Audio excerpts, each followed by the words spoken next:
What's going on, everybody? As a lot of you know, I attempted to thru hike the PCT last year in 2022. I did most of it. I did about 2,200 miles of it. So I think I have a pretty good understanding of what some of the dangers on the PCT are. And so in this video, I'm going to go through 7 of them. This list is not exhaustive. There are definitely more than I'm going to mention. And also, I'm not trying to fearmonger. That's not the purpose of this video. This is not meant to dissuade you from thru hiking the PCT. If anything, it's actually the opposite. I'm really hoping to encourage you, because if you go out there and you keep these potential risks, these dangers in mind, you're gonna be a lot safer, you're gonna feel more confident, and you're gonna be able to have a better hike. So that's the purpose. Let's get into number 1. The first potential danger on the PCT is not hitting the subscribe button. Dude, what are you doing? I'm getting close to 50,000 subscribers on this channel. That's my goal. Please help me get there. Hit that subscribe button. And if you have subscribed, thank you very much. Enough BS. So the first potential danger, the first way that people die on the PCT sometimes is from altitude sickness. Listen, I'm not an expert on altitude sickness. In fact, I'm not an expert on anything I'm gonna talk about in this video. You should definitely do more research on every single point that I make. I just wanna make you aware of these things so you can go off and learn a little bit more about them on your own. But altitude sickness is definitely something to be mindful of, particularly when you're hiking through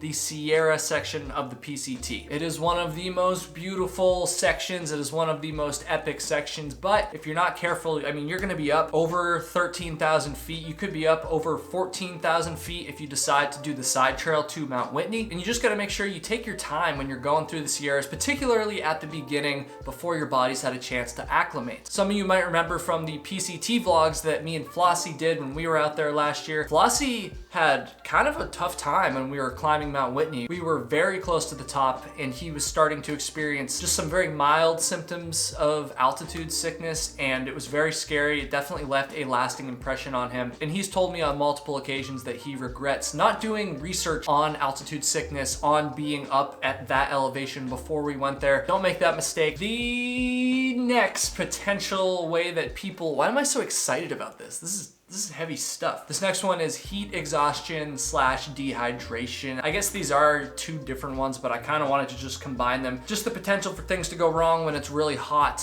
and you're not drinking enough water. This could be a concern on any part of the trail, but it's particularly a concern in the desert section, even more so if you start late in the season like I did. You're gonna be looking at some hot temperatures and you're gonna be looking at a lot of miles between water sources. You're gonna have to go 20 miles between water sources on multiple occasions. That's not the rule in the desert, but it is fairly common, which means if you're somebody like me and you sweat a lot and you drink a lot, you have to carry a lot of water, which makes your pack even heavier, which makes you sweat even more. It's just a bad cycle. Again, I'm no doctor here. I will just say that there was another time, actually not on the PCT, that I felt like I was starting to come down with some of the mild symptoms of heat exhaustion. I was definitely dehydrated. I had gotten way too much sun that day. I wasn't wearing sunblock and I was just getting nauseous, lightheaded. I had a headache. Like, it was just terrible. And it wasn't until I stopped and took a long break in the shade and drank a bunch of water that I finally started to feel a little bit better. So do yourself a favor and do some research into heat exhaustion, how to prevent it, how to avoid it. And by the way, speaking of dehydration and heat exhaustion, this video is sponsored by Drink Element. So if you're hiking through the desert in California or any place at all on Earth, you need Drink Element's electrolyte drink mix to help you replace those electrolytes that you're losing from all that sweat. This is so important because if you don't replace those electrolytes, you're gonna be fatigued, your muscles are gonna cramp up. So you need to replace those electrolytes, but don't just use any BS nonsense you find at the shelf on Walmart. You wanna use Drink Element specifically, and here's why. Reason number 1, it's not full of sugar and all this nonsense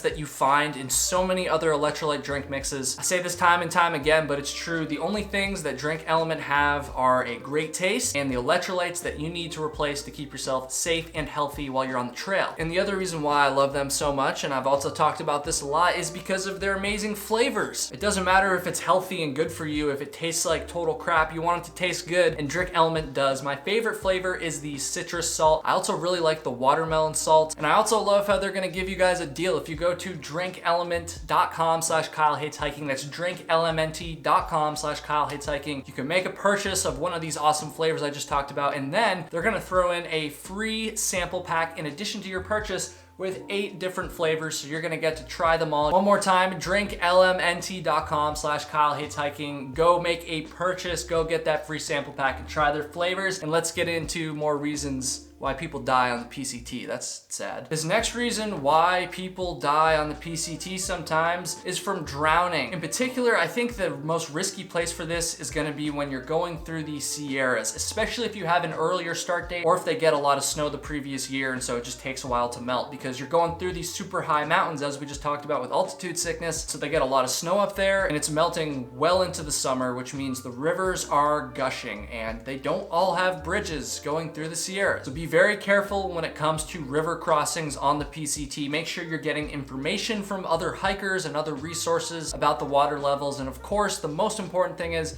if it looks sketchy and you're unsure about it, if it makes you nervous, don't cross it. Turn around, wait for somebody else, figure something out. Don't put yourself at risk with drowning. The next one is falling. There are some sections of the PCT where it's a little bit cliffy and you have the potential to fall to your death if you're not careful. Now, I will say the vast majority of the trail is not like this. It's really just a few spots here and there. There's definitely some spots in the Sierras. There's some spots in Washington that I can remember. And then there's definitely the Eagle Creek alternate part, which I have a whole nother video about the crazy shit that happened to me on that. Definitely go watch that video. I'm not gonna spend a lot of time on this one because most of the time when this happens, it's just an unfortunate accident, but just be careful when you're on cliffs, okay? Just do that and you'll be fine. The next potential danger on the PCT is people, other people that you meet on the trail. And this is not specific to the PCT. In fact, none of these are specific to the PCT, but as with any trail, the closer you are to a road, the more likely that you could potentially run into some trouble with some human beings that have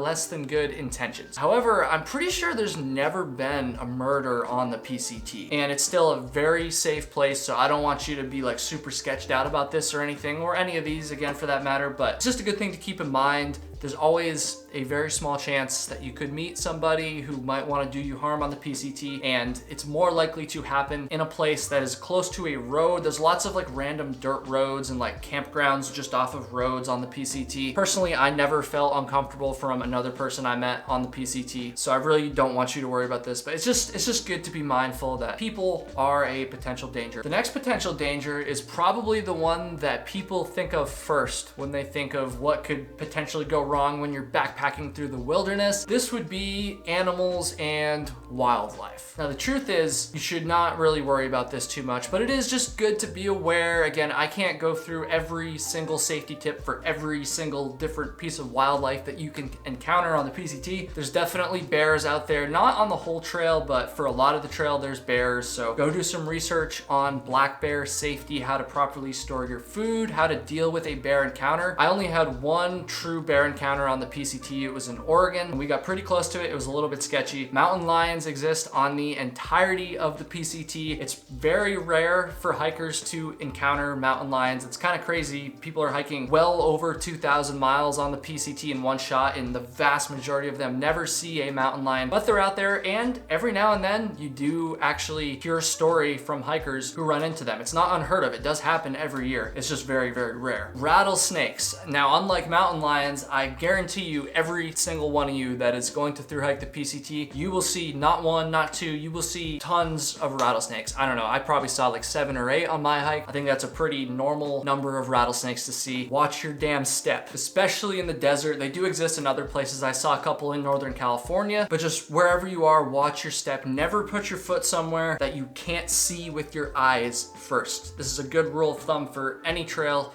but just especially when you're in rattlesnake territory, watch your damn step. If you do that, you really don't have anything to worry about. Those snakes are not aggressive. They're not gonna come out of nowhere just to bite your ass. And this next one is burn zones / dead trees / all the other BS that comes with burn zones. This is one that I did not appreciate or think about very much before I left for the PCT. And it's something that I think a lot more future PCT hikers need to keep in mind. Again, I don't wanna scare you, but burn zones are pretty sketchy. I'm sure some of you out there are used to hiking in them, but I had never hiked through a legit, like, huge burn zone before the PCT, and it quickly dawned on me while I started going through them that it could be pretty dangerous because, well, every tree around you is dead, and that means that every tree around you has a chance of going and crushing your ass. You don't want that. There's a lot of burn zones on the PCT. Some of them are just for like a half mile. Some of them are a little bit longer. The Lion's Head burn area is one that comes to mind. In Oregon, I went through there just after it opened up, and that shit was apocalyptic. There's also the area that was burned by the McKinney fire, which is just a little bit north of South Lake Tahoe. You're gonna be going through that area for multiple days. It's a long burn zone, and there are so many dead trees, and that one is fairly recent. I think that burned in 2021. And I didn't see too many of those trees that had fallen down yet, but I think as time goes on, those trees are gonna start to come down. They're gonna be coming over the trail. They're gonna be falling where people usually camp. And the biggest piece of safety advice here, I guess, would be try to find spots to camp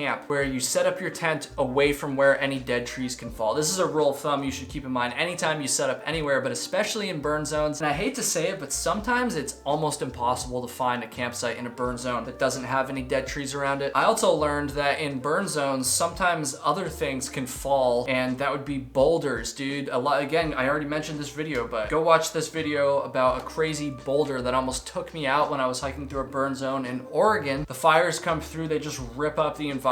It just makes it pretty unsafe, and so be very, very careful when you're hiking through burn zones on the PCT. And also be careful if you haven't, again, hit the subscribe button, dude. That's dangerous. You gotta hit the subscribe button. Please help me get to 50,000. I appreciate you guys watching these videos so much. I appreciate Element for sponsoring it, and I love hiking. Wait.